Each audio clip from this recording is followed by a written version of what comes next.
My YouTube friends, कैसे हैं आप सब लोग। आज मैं आपके साथ रेसिपी शेयर करने जा रही हूँ बहुत ही मजेदार और चटपटे चिकन पकोड़ा की। वीडियो को आपने एंड तक जरूर देखना है ताकि कोई भी स्टेप आप लोग मिस ना करें। अगर आपको मेरी वीडियोस अच्छी लगती हैं तो लाइक का बटन प्रेस किया करें। वीडियो को ज्यादा से ज्यादा अपनी फ्रेंड्स और फैमिलीज के साथ शेयर करें ताकि सब लोग इस मजेदार चिकन पकोड़ा की रेसिपी को एंजॉय कर सके। तो चलें तैयारी स्टार्ट करते हैं। आधा किलो मैंने बोनलेस चिकन लिया और इसको दरमियाने साइज की छोटी सी स्ट्रिप्स में मैंने काट ली है। आप चाहें तो क्यूब्स में भी इसकी कटिंग कर सकते हैं। इसको मैं इस बाउल में डाल दूंगी। इसमें अब हम अपने मसाले डालेंगे जो कि कुछ यूं हैं। आधा छोटा चम्मच मैंने लिया लाल मिर्च पाउडर का, एक खाने का चम्मच कुटी हुई लाल मिर्चें, आधा छोटा चम्मच मैंने लिया जीरा पाउडर, आधा छोटा चम्मच गरम मसाला पाउडर और एक खाने का चम्मच धनिया पाउडर। इनको इसमें डाल देंगे चिकन में। और साथ ही इसमें एक छोटा चम्मच लहसुन अदरक पेस्ट डालेंगे, एक छोटा चम्मच नमक आप अपने टेस्ट के हिसाब से भी डाल सकते हैं, और 2 खाने के चम्मच लेमन जूस डालेंगे। फ्रेश लेमन का मैं जूस निकाल रही हूँ। अगर आपके पास लेमन नहीं है तो आप सिरका भी डाल सकते हैं। और 1 खाने का चम्मच इसमें ऑयल डालेंगे। अब इस सब को अच्छी तरह से मिक्स करेंगे। अच्छे से मिक्स करना है इन सब चीज़ों को। बहुत ही मज़ेदार और चटपटे पकोड़े तैयार होंगे। आप मसाले अपनी मर्ज़ी से कम या ज़्यादा भी कर सकते हैं। बस अब ये अच्छे से मिक्स हो गया है। अब इसको मैरिनेट करने के लिए रखेंगे 20 मिनट के लिए। और इसमें अब ऐड करेंगे 2 टेबलस्पून कटा हुआ धनिया, 1 हरी मिर्च मैंने लिया जिसको मैंने बारीक काट लिया, ये इसमें डालेंगे। और 1 अंडा डालेंगे। अंडे से सब मसाले जो हमने इसमें डाले हैं वो अच्छी तरह से चिपक जाएंगे। अब इस सबको अच्छी तरह से मिक्स करेंगे। धनिया और हरी मिर्चें आपने ज़रूर डालनी है, उससे इसका टेस्ट भी अच्छा आता है और खुशबू भी बहुत ज़बरदस्त आती है। अच्छे से इस सब को मिक्स कर लिए। पकौड़ों में बेसन तो मस्ट है, तो अब हम इसमें बेसन डालेंगे। मैंने 1 कप बेसन लिया है, इसको हम इसमें डालेंगे।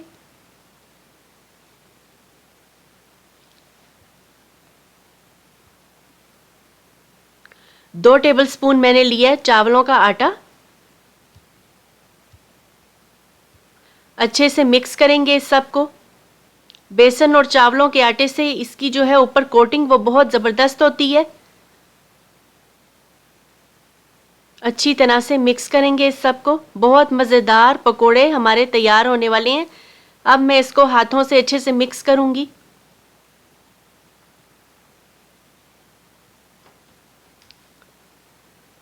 थोड़ा सा ड्राई लग रहा है तो इसमें मैं 2 खाने के चम्मच पानी ऐड करूंगी।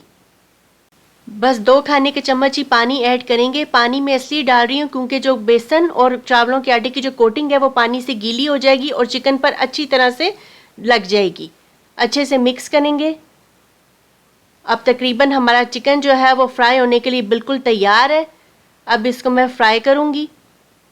एक पैन में मैंने मीडियम हॉट किया हुआ है ऑयल को। थोड़ा सा ऑयल ले लें जितना भी फ्राइंग के लिए चाहिए होता है, और इसमें एक एक पीस करके हम डालेंगे। और इनको जब तक फ्राई करेंगे जब तक कि इनका कलर लाइट गोल्डन ब्राउन नहीं हो जाता। जब एक साइड से आप देखें कि इनका कलर हो गया लाइट गोल्डन ब्राउन अच्छा सा, तो इनकी हम साइड चेंज कर देंगे। अब मैं इनकी साइड चेंज कर रही हूँ। बहुत ही ज़बरदस्त पकोड़े हमारे तैयार हो रहे हैं। मेरे से तो गाइस वेट नहीं हो रहा है इन पकोड़ों को ट्राई करने के लिए। आप भी जब ये पकोड़े बनाएं तो अपनी फीडबैक ज़रूर दें। बहुत ज़बरदस्त डिलीशियस और चटपटे तैयार होते हैं। तो लें जी, हमारे पकोड़े जो हैं वो रेडी भी हो गए हैं जल्दी से। अब मैं इनको एक पेपर टॉवल पर निकाल रही हूँ ताकि जो एक्स्ट्रा ऑयल है वो पेपर टॉवल में एब्जॉर्ब हो जाए।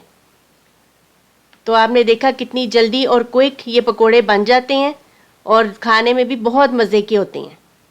तो गाइस, जैसे आगे रमज़ान आ रहा है आप उसमें इसको बना सकते हैं। बड़ा ज़बरदस्त बनते हैं। चाय के साथ आप ले सकते हैं। और मेरे घर में बच्चों के तो ये फेवरेट हैं और साथ साथ मुझे भी बहुत पसंद है। मैं ट्राई करके देखती हूँ। साथ मैंने दही पुदीने की चटनी बनाई है, उसके साथ मैं ट्राई करूँगी।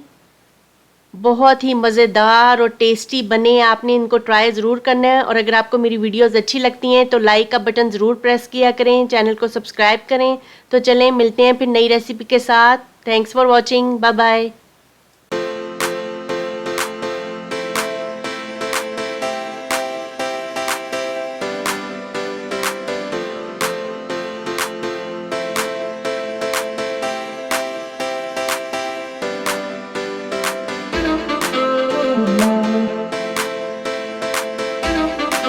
Good morning.